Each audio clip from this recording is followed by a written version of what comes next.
Hey there, welcome to day 121, and we are reading Luke chapter 23, verses 1 through 25. So what we see is that Jesus has left the Sanhedrin and he is being brought before Pilate. And Pilate is the Roman governor at the time, and the idea is that the Jewish council can't sentence anyone to death, so they have to have the Roman governor do it. And they think that because of Pilate's reputation, which was actually pretty cruel, that it'll be easy to get Jesus sentenced to death. However, when Pilate hears the charges, he doesn't exactly follow what the Jewish people who are bringing Jesus, he doesn't follow what they think he's going to do. Actually, he ends up sending him back to Herod. Which we see the name Herod several times, so this is actually like a great-grandson of the last Herod that we met.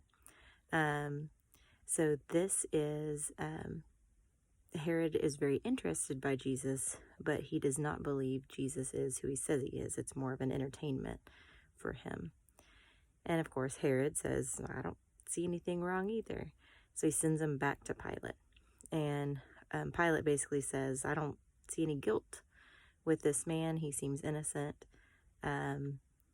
Jesus they say he's claiming to be a king, and he's basically this beaten and bloodied guy standing in front of Pilate, and he does not look like a king. And so Pilate says, yeah, no, I think we need to release him. And so the crowd starts shouting for Barabbas, which is a man who's imprisoned for basically starting a riot and murdering people. And the crowd says to basically trade out Barabbas for Jesus. And Pilate listens to the voices of the crowd and turns Barabbas back over to the people and sentences Jesus to crucifixion. And I think this just reminds us that whether we are even if we are followers of Jesus, that we can listen to the voices of the crowd and get sucked into doing what society says is acceptable and not necessarily what's biblical.